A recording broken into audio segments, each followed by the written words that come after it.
Um, since everyone's so serious, I thought we'd start with a joke. How about that? Fantastic. So basically, there was a job opening at an Islamic center, and three young men, they went for the interview. So they were sitting outside, and the first one was called in. He came and sat down. Board members, everyone's very serious. They said, what's your name? He said, my name is Yasin. He said, Yasin, recite Surah Yasin, the whole thing. He said, I don't know it. So, okay, you can't get this job. Out. He leaves. Next guy comes in. Assalamu alaikum. Alaikum. What's your name? He said, Muhammad. He said, Muhammad, recite all of Surah Muhammad.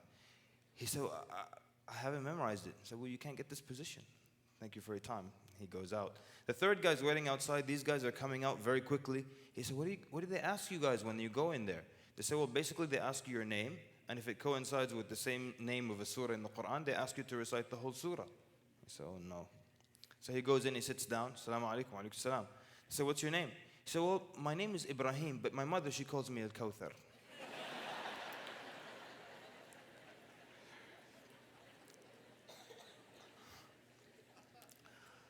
All right. So imagine you walk up to some of the kids in your local masjid, in your community, the kids that just sit in the masjid, and they're not bad kids, they just maybe fool around or maybe up to a little bit of the mischief that the young men are used to in the masjid, in the community. Imagine you walk up to a group like that, of these young men in your masjid, and 12, 13, 14 years old, even 11 years old, and you tell them, in a few years, you guys are going to be inside the Kaaba. You're going to go and walk inside the Kaaba, not just close to it, but inside it. Would they believe you? Just they're here in North America, and you tell them in a few years you're going to be inside the Kaaba. And then ask them, what do you think you would have to do in order to get inside the Kaaba? What kind of things do you think they would say? What do you think will go through their minds? What would get them to this level where they would enter inside the Kaaba? What would they think of? Some incredible da'wah thing or some lecture? What would they have to do in a few years to be inside the Kaaba?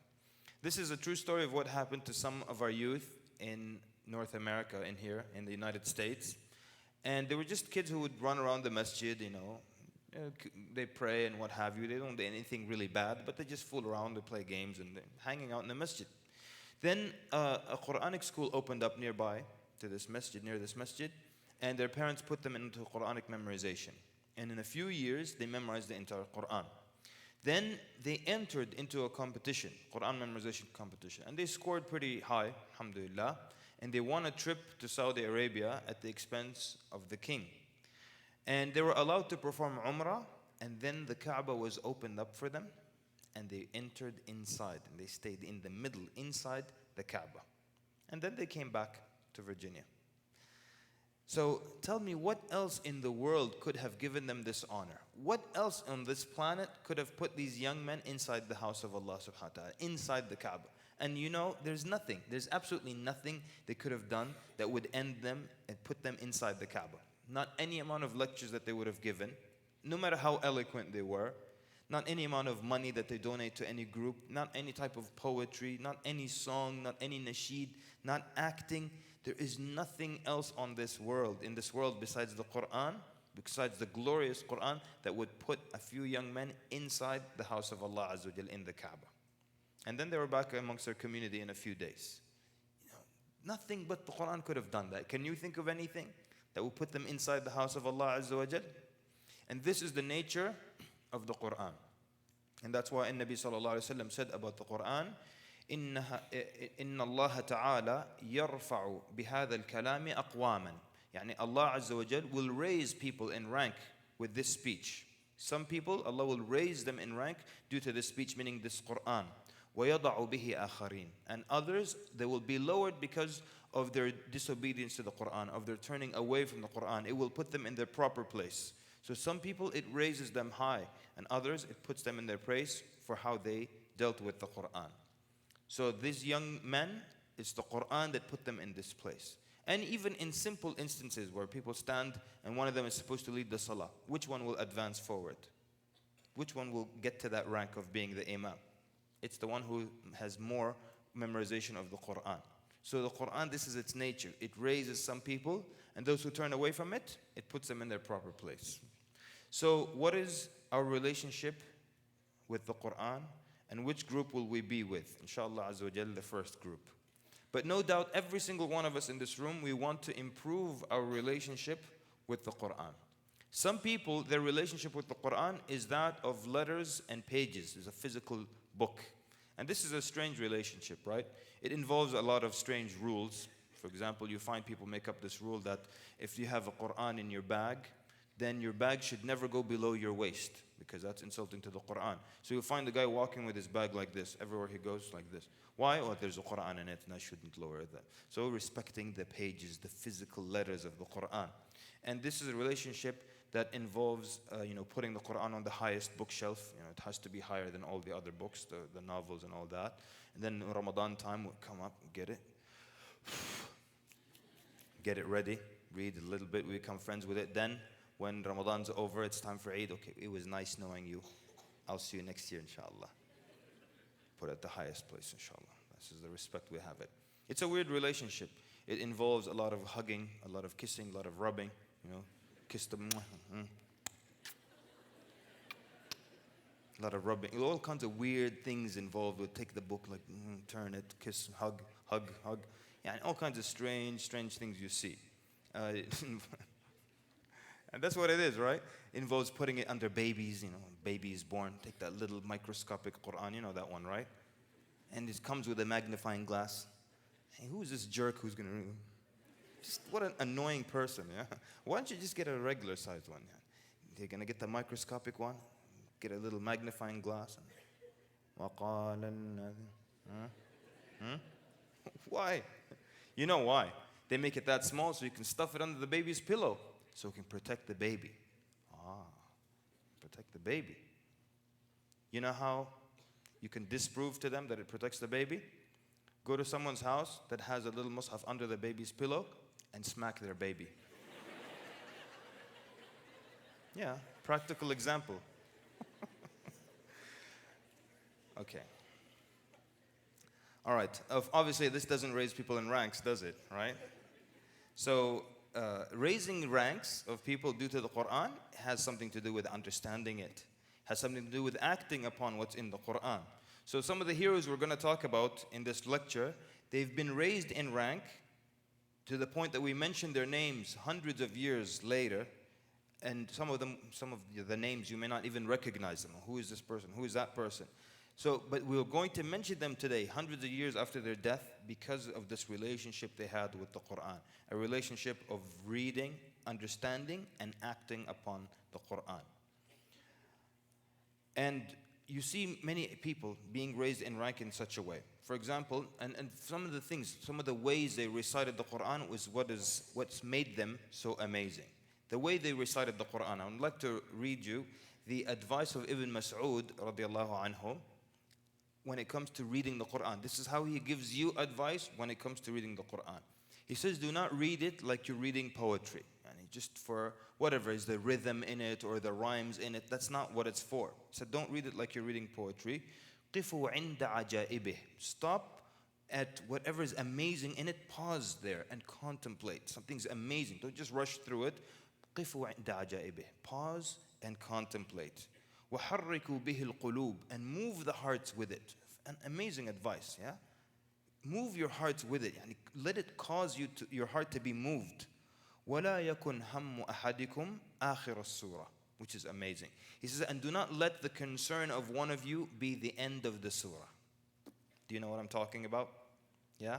You want to recite Al-Baqarah. So what happens? You put the bookmark at the end of Surah Al-Baqarah. And you keep reciting and reciting. And every time, what do? How thick? How much left? You recite a little, then you go, how much left now? And you count the pages. Okay, 10 more pages. Okay, so some of you are laughing because you know what I'm talking about. And this is the advice of Ibn Mas'ud. It's amazing. He said, do not let the concern of one of you be the end of the surah. Enjoy it while you're there. Enjoy the verse, the line that you're on. Don't be worried about, okay, am I almost done? Okay, almost. What's the time? Okay. Coffee, tea, just all kinds of other thoughts. Live that moment right there. Beautiful advice from Ibn Mas'ud radiallahu anhu. One of the narration says something amazing. And the narrator says, رَأَيْتُ عَبْدُ الرَّحْمَنِ ibn Auf يَقْرَأُ الْقُرْآنَ عَلَى عَبْدُ اللَّهِ ibn Abbas.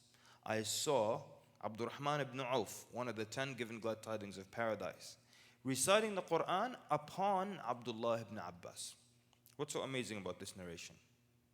It's really amazing. Anyone figure out what's so amazing about it? There's something absolutely amazing about it.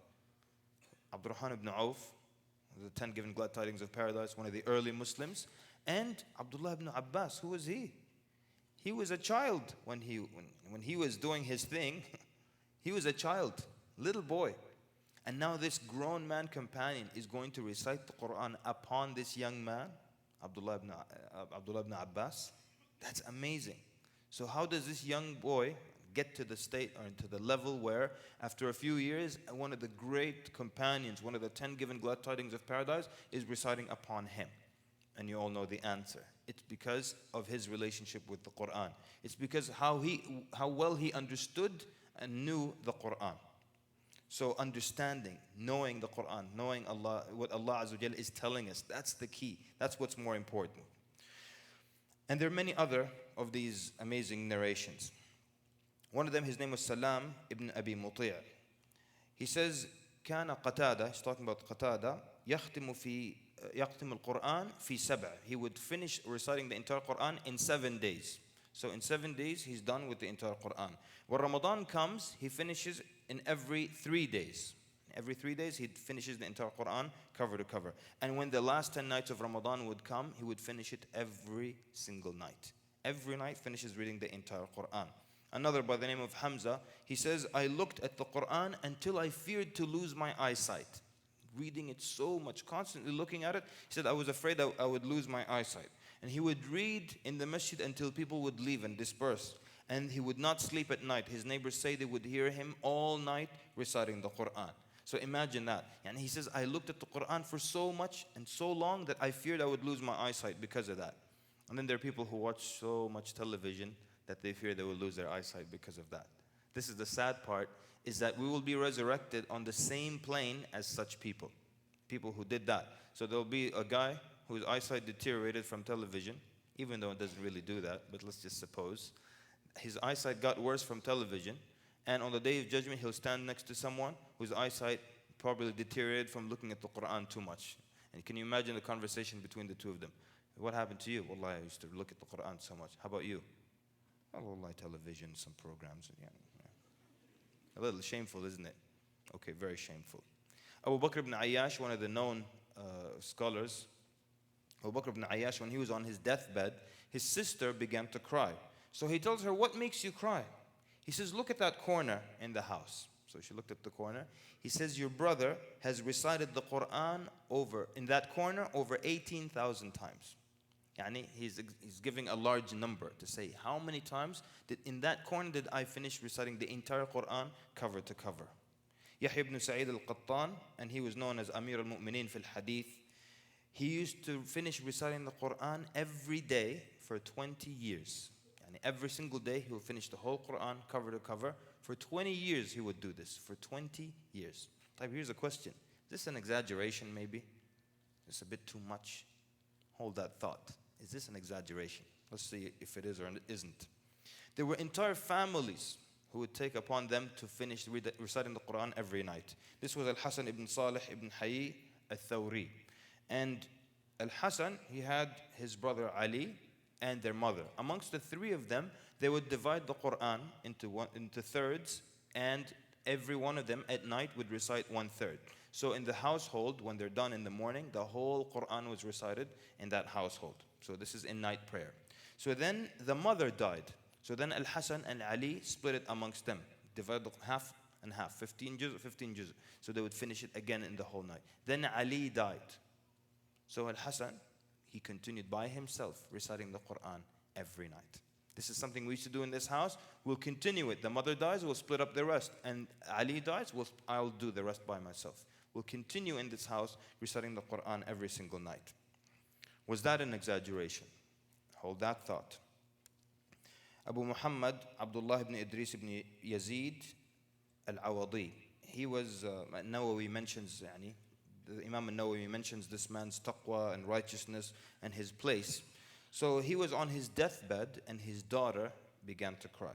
So he tells her, لا تبكي, do not cry.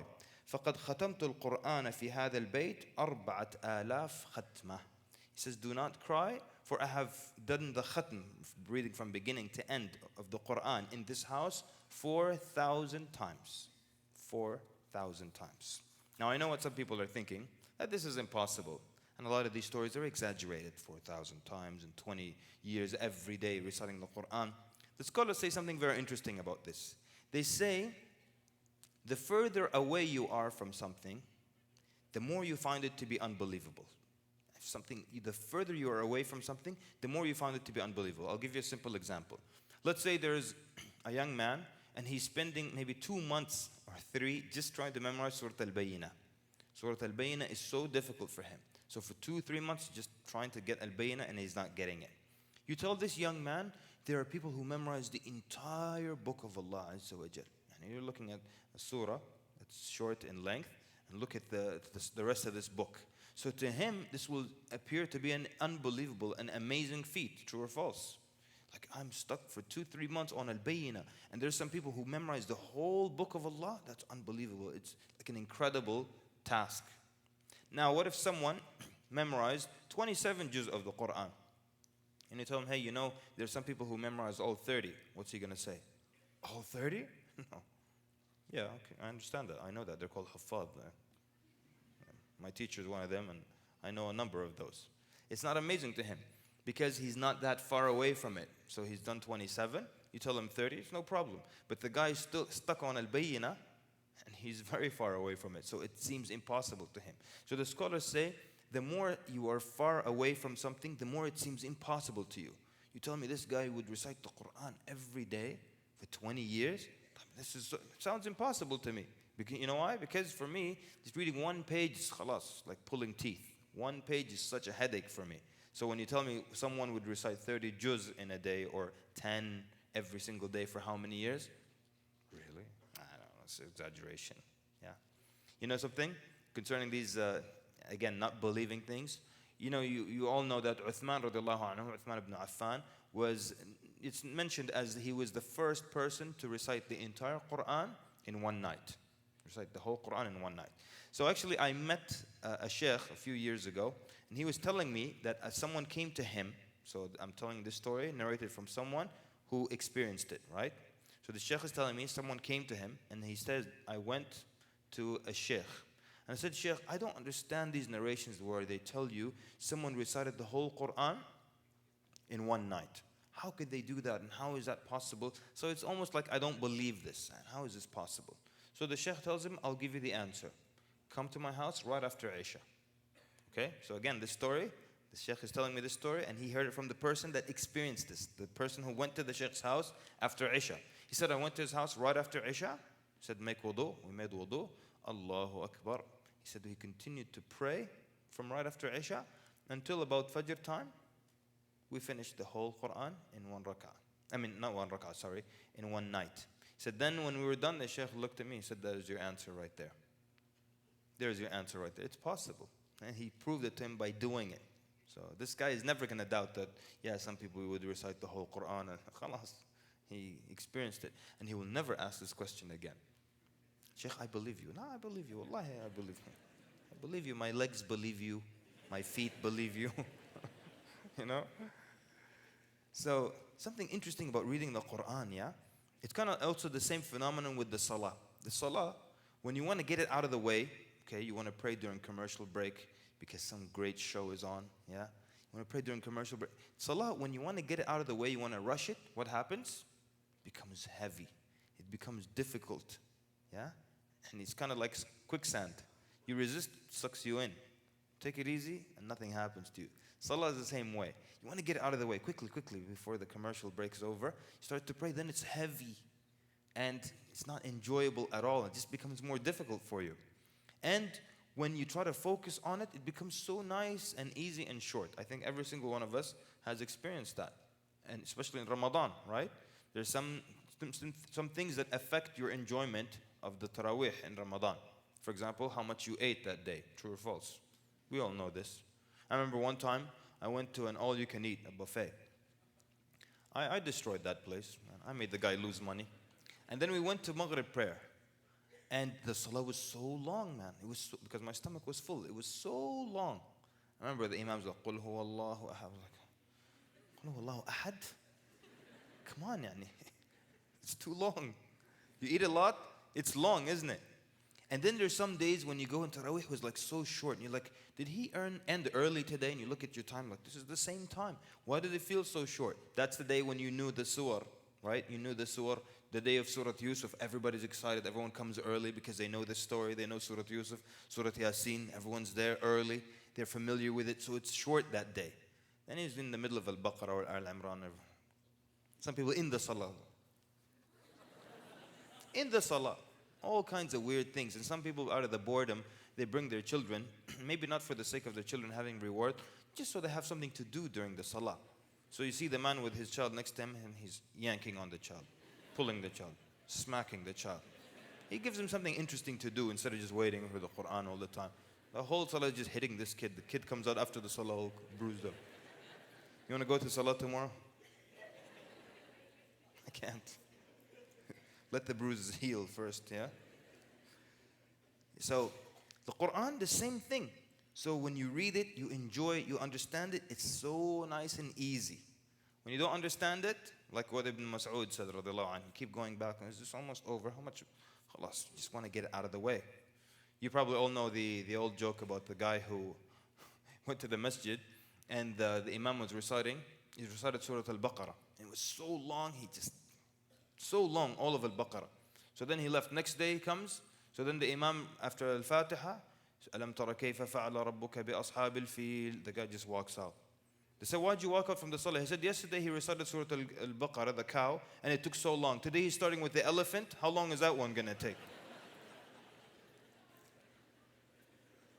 So, that's how people can love the Qur'an so much, when they understand it, when they know what they're reciting, when they enjoy and they take their time reading it.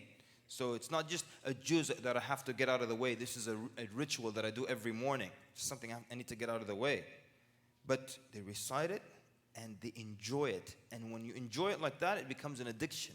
So Abdullah ibn Amr ibn al-As, and you all know this story, a very popular story, about how he got married to a woman. And then his father, Amr ibn al-As, would come and ask, now this is his son's new bride. He would ask her, how is Abdullah? She'd say, what an excellent man, except he doesn't come near us. And imagine what, so now the young brothers who are not married, just think to yourself, what would it be besides, what would it be that would stop you from going near your wife? And you get married and for days you never go near her. What would it be? Is there anything that you love so much in your life right now? Leave the Xbox aside for now. Anything else? Is there anything you love so much that you would have a newlywed, your bride, and never ever go to her? What kind of love are we talking about? This is like intense, intense love. So, Abdullah ibn Amr ibn al-As, he wouldn't go to her for days. In the end, he was brought to the Prophet ﷺ. The Prophet ﷺ examined how he fasted, how often he fasted, and how much he prayed. And in the end, and how much he recited the Qur'an. So in the end, he narrows it down. They negotiate is the proper word. They negotiate and they bring it down to 3 nights. To every 3 nights, finishing the entire Qur'an, or whatever was revealed of it at that point. So this is how much love he had, that he wouldn't even go to his new bride because he loved to recite the Qur'an, loved to worship Allah subhanahu wa ta'ala. And that wouldn't have been the case if it was just about reading it and rushing through it. No way. When you enjoy it, it gets to that level. How can we get to that level is the question. And Nabi ﷺ says, and I'm sure a lot of you, when we say the man would recite the Qur'an for every single day and he finished the whole book for 20 years in a row, you think, well, isn't there any prohibition against reciting the Qur'an in less than 3 nights or 3 days? And this is the hadith narrated by Abu Dawood and At-Tirmidhi. And Nabi ﷺ said, لا يفقه من قرأ القرآن في أقل من 3.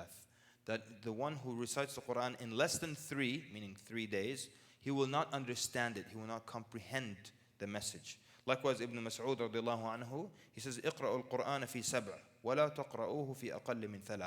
He says, read the Qur'an in 7. Within a week you did do an entire khatm. And do not read it in less than 3.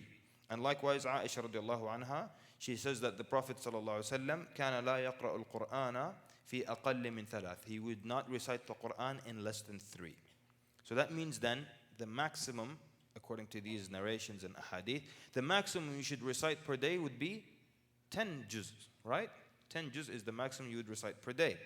So the examples that we gave then during this lecture, weren't they kind of contrary to what's in these narrations? And Imam al-Nawawi, rahimahullah, he answers this and he says, this differs according to people. He says, for the people of contemplation who want to contemplate the Qur'an, it is preferred that they don't go over 10 juz per day so they can understand it. Because the hadith says you will not comprehend it. And it doesn't say, as Ibn Hajar rahimahullah says, he says, إن النهي عن الزيادة ليس على التحريم. يعني so increasing or doing over 10 juz per day, it's not haram, but you will not comprehend it. So that's why An-Nawawi rahimahullah, he says that for people who want to contemplate and understand, it's better if they don't go over the 10, so they can understand it, which is what the narration says. Those in places of responsibilities, teachers, judges, people who have a responsibility towards the community, they should read it to the point where it doesn't affect or stop them from performing their duties and take them outside of doing their duties. Then he says people outside of that, and they don't have anything. If they don't read the Qur'an, they're just going to watch TV. He says those types of people, it's best for them to read much, even if it gets over 10 juz, so long as it doesn't get to the stage of boredom, so they don't get bored. And someone will just say, oh, I'll read 15 juz a day. Then he'll get bored to death in the process. He said no. But if someone is just going to waste his time, let's say he read 10 juz of the Qur'an, then he's got a few hours free. He's like, what should I do now? They say don't read more than 10. I'll watch TV. He's got to say no, read 5 more if you like. Read 2 or 3 if you like. It's not a big deal now. And if you're going to just waste your time, you can read more than 10 juz, because it's not haram to read more than 10 juz. It just says you will not comprehend it. Yeah. And one time I heard the Shaykh, he said that he knew someone who was alive today, in our time period, who would read 24 juz a day. Okay?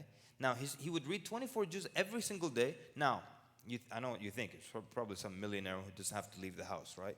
No, he says it's someone who goes to work, he has children, and he has a wife and everything. And he also makes time for his family as well.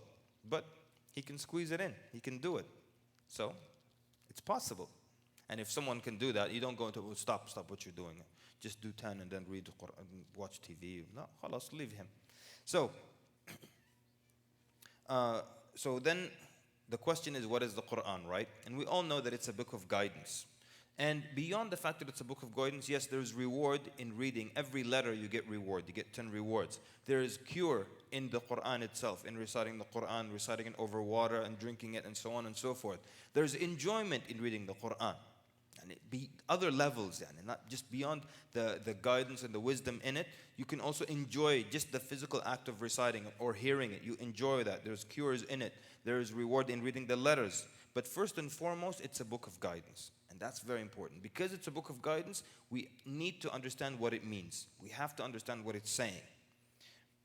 The early Muslims, as you all know, they used to learn 10 verses of the Qur'an, act upon it, and then move on to the next 10. Because it was a book of guidance. We're supposed to act upon it. So learn 10, act upon these 10, and then they move on to the next 10. So they would focus a lot on understanding and acting upon the Qur'an, more so than just the physical act of memorizing the letters. And this is something where we need to balance in our communities. A lot of times we find people, they will memorize, and without much, when it comes to knowledge or understanding what it's saying, very, very weak in that regard. I actually met a sister once, or a girl. She had memorized the Qur'an by age 12 and left Islam by age 17. Memorized the whole book of Allah and left Islam by age 17. And it was of no value to her because she just basically was memorizing verses and sentences in another language. She doesn't know what it's saying, doesn't know what her religion is about. She left Islam. And her issues with Islam, just ridiculous little basic knowledge issues, right? A friend of mine is a cab driver here in Canada. He says a drunk man got in my cab. And my friend has a beard, the cab driver. So he says, the guy started to talk to him, "You Muslim? I'm also Muslim. So you're Muslim and you're drunk?" He says, I'm drunk and I'm also a hafiz of the Qur'an. So my friend with a hafiz, he said, I don't believe you. He says, test me. He says, I gave him from the middle of Al-Baqarah. He just continued with the ayat while he was drunk. So he memorized the book of Allah, but he didn't understand what he was memorizing. So that's why, and we're not saying don't memorize now, and we're not saying anything else. What we're saying is that there has to be some kind of balance. There has to be some kind of understanding as well. Because that's why Allah subhanahu wa ta'ala revealed this great book. And that's what was the way of the early Muslims. They would spend time memorizing and understanding. One of them, his name was Abu Sulaiman ad-Darani. He said, I would recite the verse and I would spend 4 or 5 days on one verse. If I don't understand it, I wouldn't move beyond it. 4 or 5 days on one verse. I wouldn't move beyond this verse until I could understand what it's saying. And even children would be affected by it to this degree. Why? Because they understood what it was saying. So this is Ali ibn al-Fudayl ibn Iyad. We all know al-Fudayl ibn Iyad, rahimahullah, the great from the early Muslims. And this is his son Ali, and he was a young man. So the narrator says, I prayed behind Fudayl ibn Iyad, and next to me in the salah was his son, Ali. And so we would get to some verses, his son would faint, and he would be affected so much by the verse. And you know something? This is not so unbelievable. Even in our times, actually this is in Virginia, this happened. Well, the kid didn't faint or anything, but it was Taraweeh, and they were reciting Surah Ar-Rahman, and this young boy kept crying throughout the whole surah. So one of our friends asked him, so what's wrong with you? He said, I'm crying because today I understood what Allah subhanahu wa ta'ala meant when He says, فَبِأَيِّ آلَاءِ رَبِّكُمَا تُكَذِّبَانِ. With which of the blessings of your Lord do you deny? He said, I understood what that meant. And now every time Allah's repeating that, it made him cry. So it's possible. Look at how simple this was. All he had to do was just understand it. So we underestimate our youth, we underestimate ourselves. Sometimes if we understand these verses, what would happen? How much would our hearts be moved?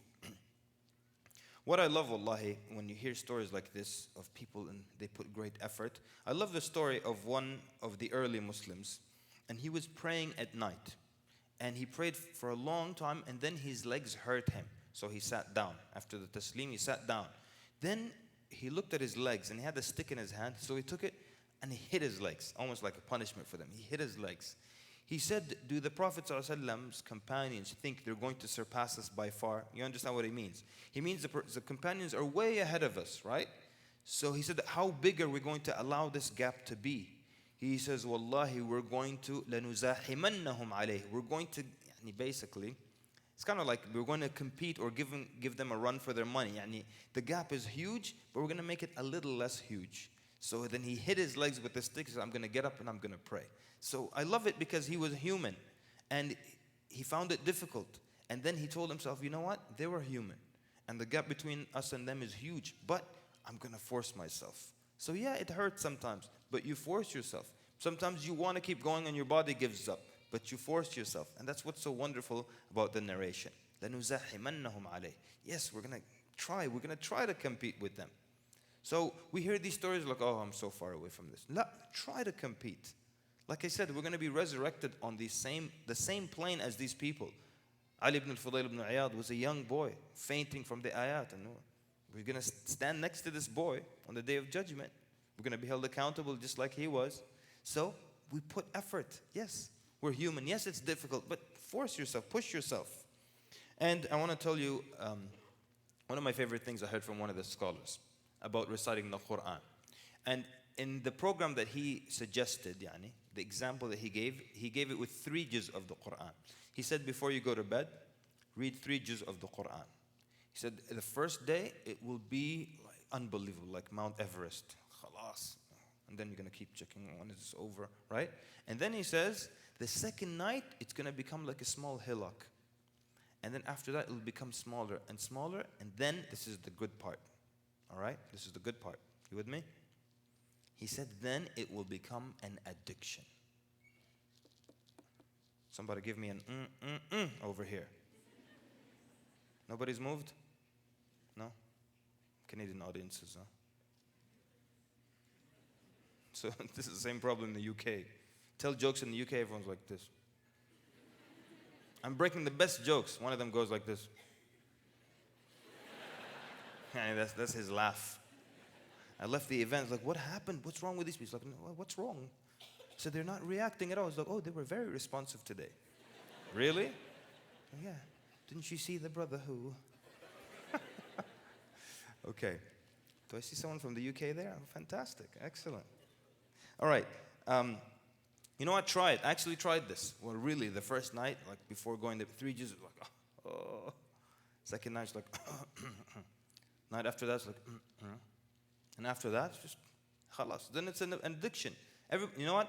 Don't expect me in the end of this lecture to give you a schedule. Everybody, you know your time, you know what you can do, you know how fast you read. Find out what works for you, where you can enjoy it and not get bored and want to rush through it and look towards the end. All right? And go through it the first night. It might be a little difficult. And the second night, it'll be less difficult. And if you can hold on to the point where it becomes an addiction, then you have struck gold. I would like to say that if you have enjoyed and benefited from this lecture, then my name is Kamal al-Mekki. And if you did not like this lecture, my name is Abu Isa Ni'matullah. Jazakum Allahu khairan. Wassalamu alaikum wa rahmatullahi wa barakatuh.